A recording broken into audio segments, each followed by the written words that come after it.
For the next project, I'm gonna drain and flush and then fill the radiator and the coolant system of the MGC. So what I'm gonna do is disconnect the lower hose. Here's the top hose here. I got two new hoses. So I'll disconnect the lower hose, drain out all the old coolant, which has been in the car since I bought it, and I'm not sure when the previous owner flushed it or replaced it. So I'll drain the old stuff out. I'll remove the thermostat, which is right under here on the filler neck, and then I'll put the filler neck back on without a thermostat. I'll fill it with water and flush the system by turning the car on and letting it run for a little while, and then I'll drain all that out and then fill it with fresh new coolant and water mix. Now what you want to do is make sure that the engine is cool. Obviously if it's hot, this is going to be under pressure when you open up the catch can and the filler neck. And then also you want to make sure that you have somewhere to dispose of the fuel or dispose of the coolant properly, because it is toxic.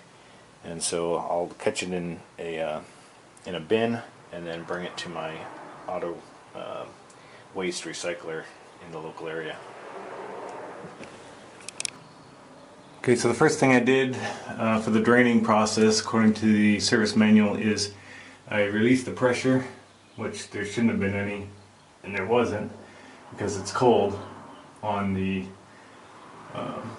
catch can by removing the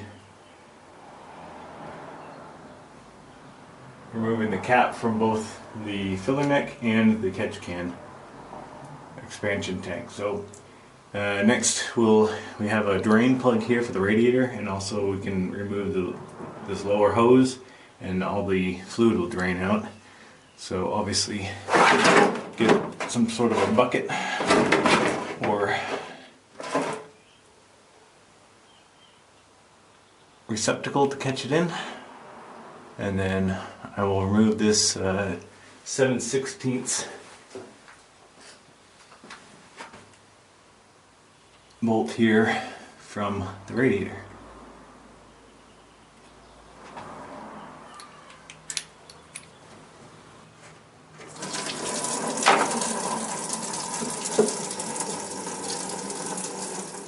Okay, so I've flushed out all of the old fluid via the drain port here, and I've replaced the drain screw. That way I can fill the system back up and flush fresh water through the system, which will get any remaining contaminants out of the system before I fill it back up with brand new antifreeze. One thing we have to do though is go up to the top of the engine and remove the thermostat. Otherwise the thermostat will prevent the system from opening until the engine's hot.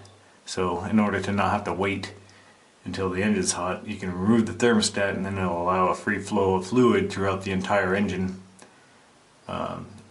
and the coolant, the radiator, and then that'll get a better flush of the system when you drain it out. And I'm replacing the thermostat anyway. The previous owner installed a 165 degree Fahrenheit thermostat, which according to the manual is meant for hot weather climates. Since I live in Germany, which is a normal climate area, the book recommends a 185 degree thermostat. So I'm going to install the normal thermostat for this climate. Okay, in order to remove the thermostat, it's a pretty simple process. You have to remove the top hose, the expansion tank hose, and then there's two nuts here, and then you can remove the filler neck and then remove the gasket that's under there and the thermostat.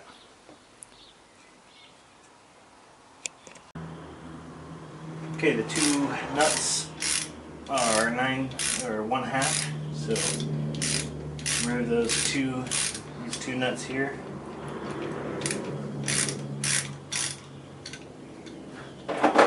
And then loosen up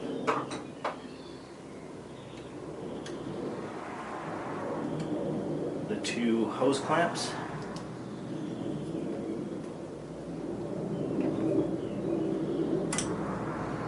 There's 1, 2.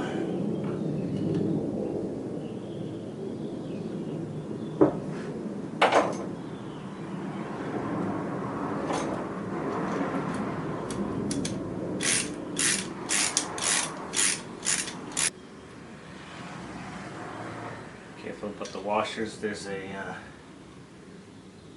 lock washer and then a flat washer. Goes on, comes off in that order. And then the same over on this one, a lock washer and then a flat washer on the bottom.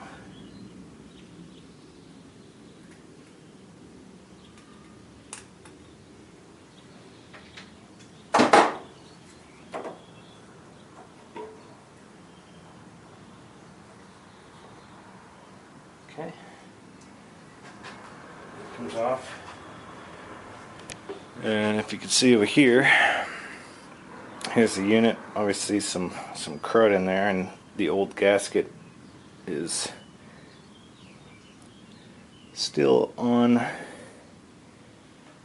And then here you can see the old thermostat.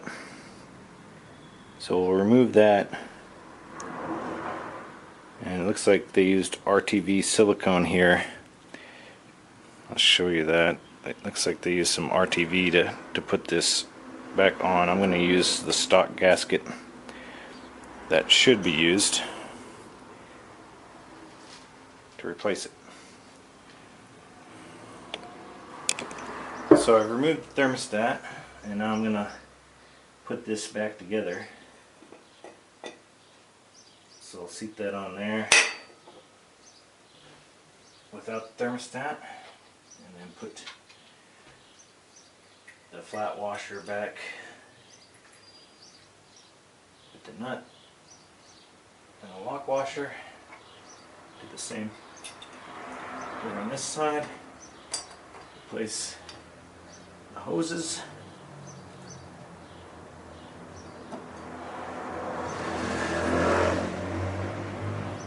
And then tighten everything down and fill it up with fresh water. And for this, you don't have to waste coolant. I'm just going to fill it with water to kind of flush out the system, and then we'll drain that water immediately afterwards. So it doesn't have to be special fluid. I think they do sell flushing kits where you can get a special fluid that'll actually clean the inside. I don't really think that's needed, especially in my case, since my fluid came out and it was pretty clean. So I'll just put everything back together and then fill it with fluid. Now the manual specifies 20 pound-feet for these 2 nuts, so make sure that you only tighten them down a little bit, and then get out the torque wrench to actually torque them to spec.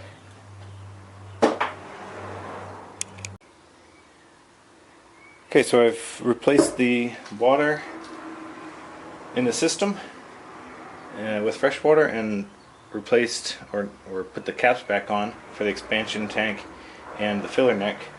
And now I'll just start the car and run it for a minute or two just to get the fluid flowing throughout the whole thing, and then I'll drain that out, and that'll be the flush.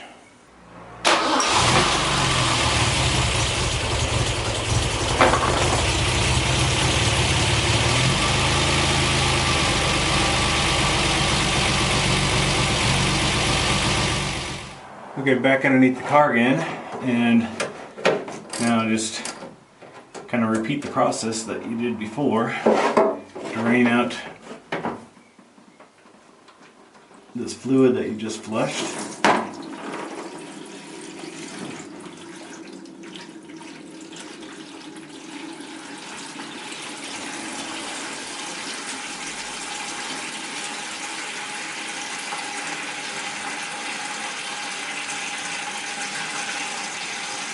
And you could do this several times just to get a very clean fluid, but since mine started pretty much clean anyway, I'll just do it one time and that'll be it.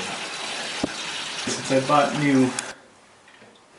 new hoses to replace as well, I'm going to take off the hoses, and that'll ensure that you get as much water out as you can to just disconnect. If you're not replacing your hoses, I still recommend disconnecting this hose just to let any water that might be trapped in there leak out. Okay, now I've gone ahead and run the new hose. So this simple process of putting that in place and then tightening it down.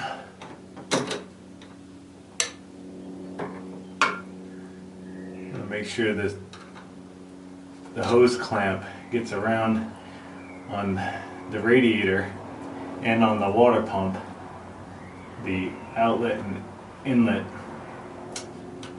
piping has a bead that kind of causes this clamp to seal, so you want to make sure you push the clamp on far enough to get around that bead. It's a little bulge and you can feel it through the hose, and then tighten it down just on the outside or inside of that bead.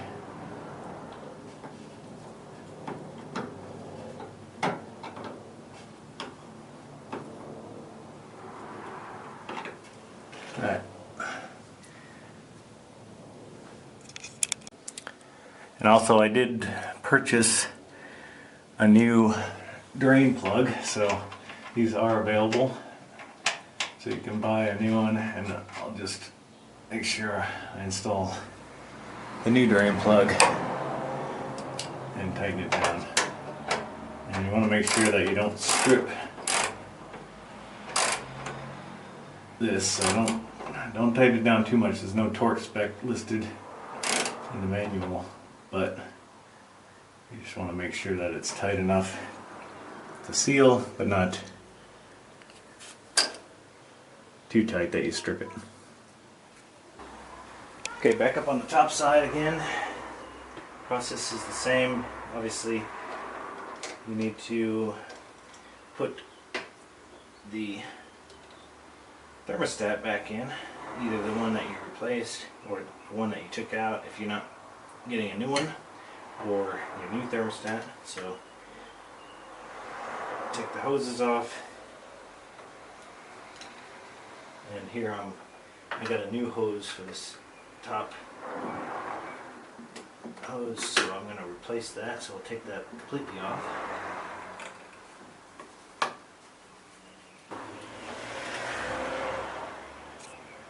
Okay, now there's a new gasket. Obviously you want to replace the gasket. The old one is still on there. They used RTV as well. And what I'm going to do, this is a paper gasket, and so I'm going to use some of my Hylamar to make a good seal on this, and I'll show you how to do that. But first I got to remove this old gasket material from the filler neck. Okay, now in order to remove this, hopefully yours is like mine and it's not too stuck on there, so I basically got a knife, sharp knife, and just kind of gently put it between the filler neck and the gasket, and it's sliding off fairly nicely. You don't want to gouge the surface of the filler neck, the mating surface, or else you're going to cause problems. If there's any RTV left, you want to make sure you get all that out of there. So I'll take a fine wire brush to this. I don't want to put grooves in it or anything, but I'll clean up this surface and make sure it's nice and flat.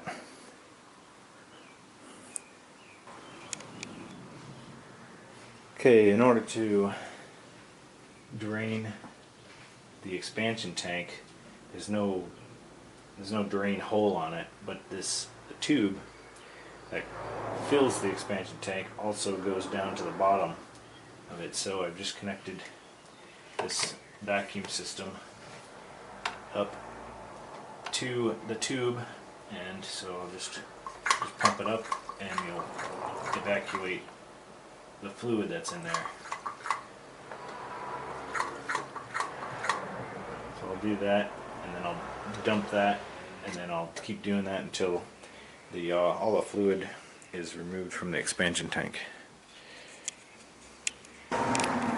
Okay, so this is a paper gasket that goes down in the path here.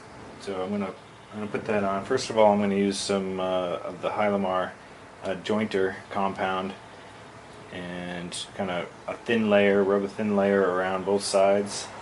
Put the gasket on, and then put the filler neck on and press the whole system together. Take it off, let the Hylamar set up. It takes about 10 minutes to set up, and then I'll put it all back together. And the Hylamar should make sure that there's a good seal with this gasket. Okay, so I've applied a thin bead of the Hylamar around the gasket, both sides of it actually. And now I'm just going to put the filler neck on, press it down, and just give it a little wiggle back and forth. That'll allow all the Hylamar to get into all the little crevices. So now I'm going to remove it. Remove the gasket and let it sit for 10 minutes.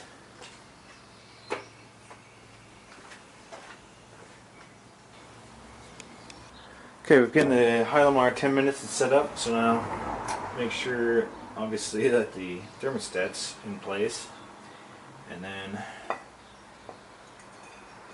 put the filler neck back on, and then the flat washers go on.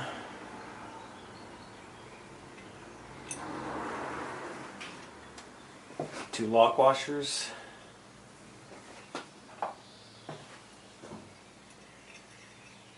and the two nuts.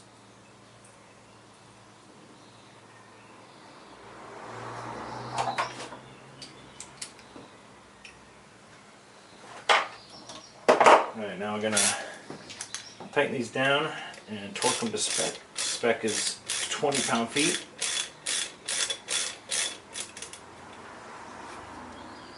And while this is loose, it might be easier to reconnect the hose. There we go.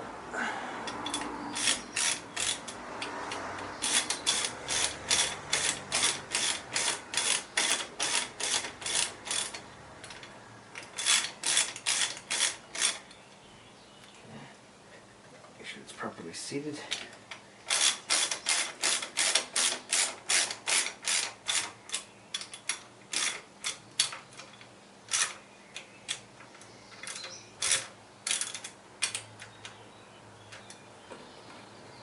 Okay, now I'll get my torque wrench and torque it down and attach all the hoses. Okay, so we've tightened down the hose clamps two of them on the upper radiator hose, the fill for the expansion tank, and also torqued down the two nuts to 20 pound-feet. Made sure that the bottom hose is tight, the hose clamps on that, and now we'll just fill up the coolant with our 50-50 mix of antifreeze and distilled water, and that's it. We'll be done. We'll put the cap back on and make sure that the system calls for the non-pressure relief cap to be on the filler neck, and the pressure relief valve or pressure relief cap to be on the expansion tank. So make sure you put the caps in the right position. Okay, after it's all in the right spot, we'll go ahead and we'll take the car for, actually we'll turn it on, let it idle, and let it heat up. Make sure all of it's circulating. Turn it off before it gets hot, and just check to make sure the fluid level's right. Top it up, and then turn it on again. Turn on the vehicle again, and then let the system get completely hot, and make sure that the fluid is at the appropriate level after it cools down again, and then it should be good.